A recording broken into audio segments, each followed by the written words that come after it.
Hi. So, I read the most interesting question I've seen in a while on Quora, and I thought it demands an answer on faith and reason. It's a question that's basically asking if Satan knew that Jesus had to die. And if he did not, at what point did Satan realize that not only was this God's plan, but it was the single payment once and for all for the atonement of man's sins? Let's get into it. So, in Genesis chapter 3, if you've read the Bible, you're familiar with Genesis chapter 3, where the Bible accounts for the fall of man. We read about how God curses the ground for man's sake, and he curses the serpent and all of that. But amidst the curses, we get the proto-evangelion, the first kind of good news, the one that gives us hope for the biblical story, really, when Jesus tells the woman that her seed is going to bruise the head of the serpent. Really, we then get the longing or the anticipation of this promised human, this Messiah, this seed of the woman that would crush the head of the serpent. And that is where we get the idea that at least to some degree, the enemy did know, Satan did know about God's plan. Because outside of Eden, the enemy's modus operandi was really to come up against the seed of the woman. So whenever we find a people or a person that has the language of covenant, say the Israelites in Egypt, where we are told that they had multiplied and filled the land, we find that a type of Satan rises to fight them. But of course, God always outsmarts the enemy. In that case, he used women to give us Moses, who later turns around to free the people of Israel. But hey, that's not the point here. You get the sense that Satan had some partial knowledge of God's plan. Some partial knowledge in the sense that he knew he had to look out for the seed. And because he did not want his head to be crushed, he had to thwart the seed. So when Jesus comes around and Satan tempts Jesus, for example, we get the sense that Satan knows this is another seed that I have to thwart. Probably did not have the full understanding of which seed was standing in front of him, but there's a partial knowledge here.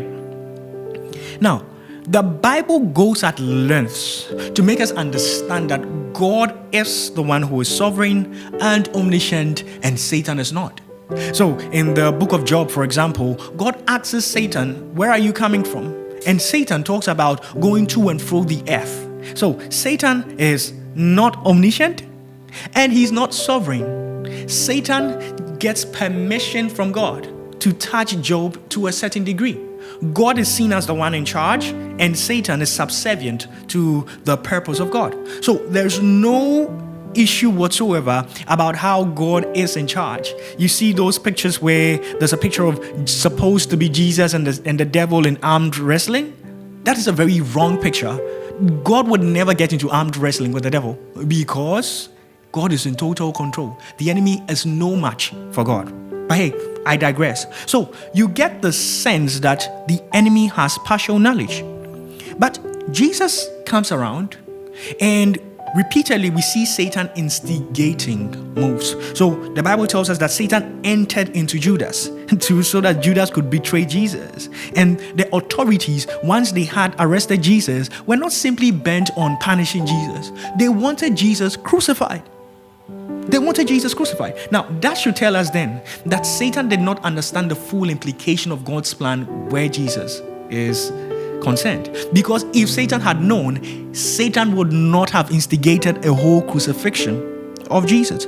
So it is when Jesus gets on the cross and Jesus says it is finished, Jesus says tetelestai, that we realize the point at which Satan discovers all of God's plan. Because tetelestai, it is finished, really, by several authors, academic theologians, has been argued to mean different things. So there is the legal aspect of tetelestai that talks about how something has been paid in full and there's no debt that's remaining.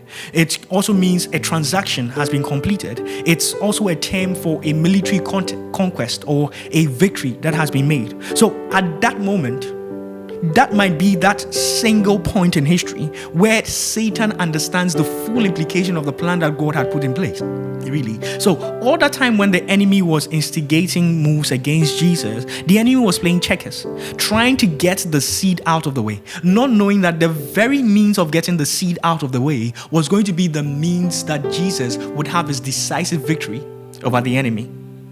Satan was playing checkers, God was playing chess all along.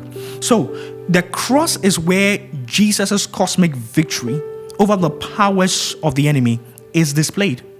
So, in the physical, it is death.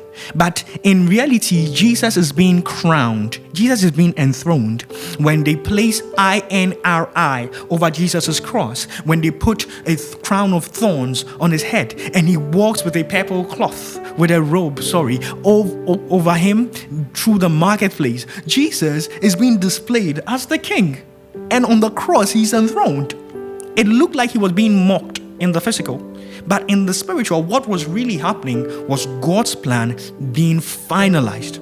The death, the burial, and the subsequent resurrection of Jesus was really the decisive blow to the kingdom of darkness. And here's how Colossians chapter 2 verse 15, it says that after Jesus had disarmed the authorities and powers, he made a public spectacle of them, triumphing over them by the cross. So the cross was Jesus' means of triumph. The enemy had no idea of the comprehensiveness of God's plan. He had no idea. He knew Jesus was the seed and he wanted to get Jesus out of the way. But if Satan had understood the full implication of God's plan, Satan would have left Jesus alone. So, in 1 Corinthians chapter 2, verse 6 to 8, Paul talks about the secret and hidden wisdom that we know about. That secret and hidden wisdom that is not known by the rulers of this age. He said that if they had known, they would not have crucified the Prince, the Lord of glory. Secret and hidden wisdom used by Paul here talks about how God is sovereign and he has their plan. But he talks about how the rulers of this age did not know about it. And the rulers of this age does not necessarily refer to earthly authorities. It includes the cosmic powers that Jesus crushed. That if they had known, they would not have instigated the earthly authorities to crucify Jesus. So God really has been shown to be sovereign in all of the biblical narrative. Right from Genesis 3, where he gives that prophecy, the enemy's best efforts notwithstanding, God comes up victorious in Jesus. The seed of the woman crushes the head of the serpent. We have a wounded victor who stands tall, and he shows that the enemy cannot thwart God's plans.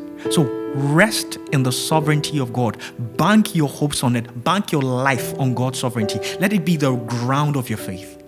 God is in control of everything, and Satan can do nothing about it. Faith and reason.